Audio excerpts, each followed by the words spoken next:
दोस्तों आज हम फिर से आपके लिए लेकर आए देश और दुनिया की सभी ताजा बड़ी खबरें फटाफट एक एक करके विस्तार से आज आपको बताएंगे, तो वीडियो को अंत तक जरूर देखें। दोस्तों वीडियो बनाने में हमें काफ़ी मेहनत लगी है, तो वीडियो को दिल से लाइक कर दें। जी हाँ दोस्तों, पहली खबर में आपको बता दें कि मेयर चुनाव को लेकर फिर आपस में भिड़े बीजेपी और आपके कार्यकर्ता। तो वहीं आपको बताएंगे दोस्तों कि छत्तीसगढ़ सरकार का बड़ा फैसला, ओल्ड पेंशन स्कीम लागू करने का नोटिफिकेशन किया जारी। तो वहीं आपको बताएंगे दोस्तों कि केशव प्रसाद मौर्य ने अखिलेश यादव को दी बड़ी चुनौती। तो वहीं आपको बताएंगे दोस्तों कि कर्नाटक चुनाव से पहले पूर्व पीएम एचडी दावे गेंडा ने राहुल गांधी की है जमकर तारीफ। तो वहीं आपको बताएंगे दोस्तों कि बंगेश्वर धाम के ध्रुव शास्त्री के बयान पर ओम प्रकाश राजभर का विवादित बयान। तो दोस्तों सभी खबरों की जानकारी एक एक करके विस्तार से बताने वाले। दोस्तों इससे पहले आपसे एक छोटी सी रिक्वेस्ट करें दोस्तों, क्योंकि यहाँ कोई गोदी मीडिया चैनल नहीं है, यहाँ पर सिर्फ और सिर्फ सच बताया जाता है और सच दिखाया जाता है। अगर आप भी निष्पक्ष पद कार्यकर्ता का सपोर्ट करते हैं, अगर आपको भी लगता है कि देश में होने वाले तमाम चुनाव ईवीएम से ना होकर के बैलेट पेपर से होना चाहिए, तो आप इस वीडियो को लाइक करके चैनल को सब्सक्राइब जरूर कर लीजिए, साथ में बेल आइकन भी प्रेस कर लीजिए और वीडियो को ज़्यादा से ज़्यादा शेयर कीजिए।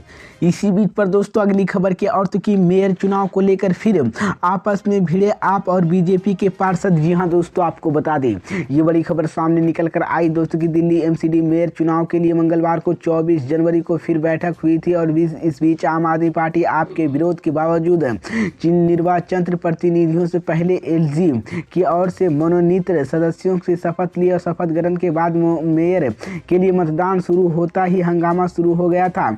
हंगामे के कारण सदन अनिश्चित काल के लिए स्थगित कर दिया गया और मेयर चुनाव को एक बार फिर से स्थगित कर दिया गया। सदन के बाहर बीजेपी और आप पार्षद में आपस में धक्का मुक्की भी की और पुलिस के बीच बचाव करवाना पड़ा। इस दौरान आप पार्षद चुनाव कराने की मांग को लेकर धरना पर बैठ गए और इस बीच आपने आरोप लगाया कि बीजेपी जानबूझकर चुनाव नहीं होने देती है। इस बीच इससे पहले भी नगर निगम चुनाव के बाद निर्वाचन 250 सदस्यों से 6 जनवरी को हुई थी पहली बैठक। मेयर के और डिप्टी मेयर की चुनाव किया जाना था, लेकिन आम आदमी पार्टी और भारतीय जनता पार्टी के सदस्यों के बीच टकराव होने और उनके हंगामे करने के बाद सदन की कार्रवाई स्थगित कर दिया गया, जिसके कारण मेयर और डिप्टी मेयर का चुनाव नहीं हो सका था। इसी बीच पर दोस्तों अगली खबर की ओर, तो कि छत्तीसगढ़ सरकार का बड़ा फैसला, ओल्ड पेंशन स्कीम लागू करने का नोटिफिकेशन किया जारी। जी हां दोस्तों, आपको बता दी ये बड़ी खबर सामने निकल कर आई दोस्तों कि छत्तीसगढ़ में जैसे जैसे विधानसभा चुनाव नजदीक आ रहे हैं, वैसे वैसे राज्य सरकार जनता के लिए कई ना कई स्कीम ला रही है। इस बार राज्य सरकार लंबे समय से ओपीएस की मांग पर हो रही सरकारी कर्मचारियों को तोहफा दिया और छत्तीसगढ़ के ओल्ड पेंशन स्कीम को लेकर बड़ी खबर सामने आई। छत्तीसगढ़ में कांग्रेस ने 1 अप्रैल 2022 से ओल्ड पेंशन स्कीम लागू करने के लिए नोटिफिकेशन जारी किया था।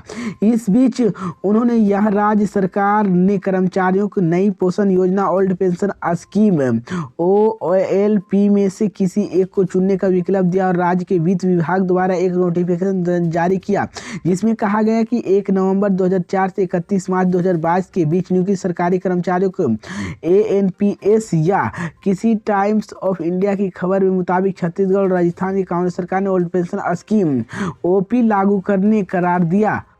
इसी बीच पर दोस्तों अगली खबर की ओर, की कर्नाटक चुनाव से पहले पूर्व पीएम एचडी दावे गेंडा ने राहुल गांधी की है जमकर तारीफ। जी हां दोस्तों, आपको बता दें ये बड़ी खबर सामने निकल कर आई दोस्तों कि पूर्व प्रधानमंत्री और जनता दल सेक्युलर के उपाध्यक्ष एचडी दावे गेंडा ने कांग्रेस की वरिष्ठ नेता राहुल गांधी की उनकी भारत जोड़ो यात्रा के लिए मंगलवार को शुभकामनाएं दी है। उन्होंने लोगों के बीच सुझाव का संदेश फैलाकर नफरत और जैसे हिंसा लड़ाने वाली राहुल गांधी की तारीफ की है। जनता दल सेक्युलर ने प्रमुख 30 जनवरी को श्रीनगर में यात्रा का संपन्न समारोह में शामिल होने और असमता भी जताई है। दरअसल कांग्रेस ने भारत जोड़ो यात्रा के समापन समारोह में शामिल होने के लिए सभी विपक्षी पार्टियों के नेता भेजा। कांग्रेस अध्यक्ष मल्लिकार्जुन खड़गे ने श्रीनगर में समापन समारोह में शामिल होने के लिए कई समान विचारधारा वाले दलों के नेताओं को भी आमंत्रित किया।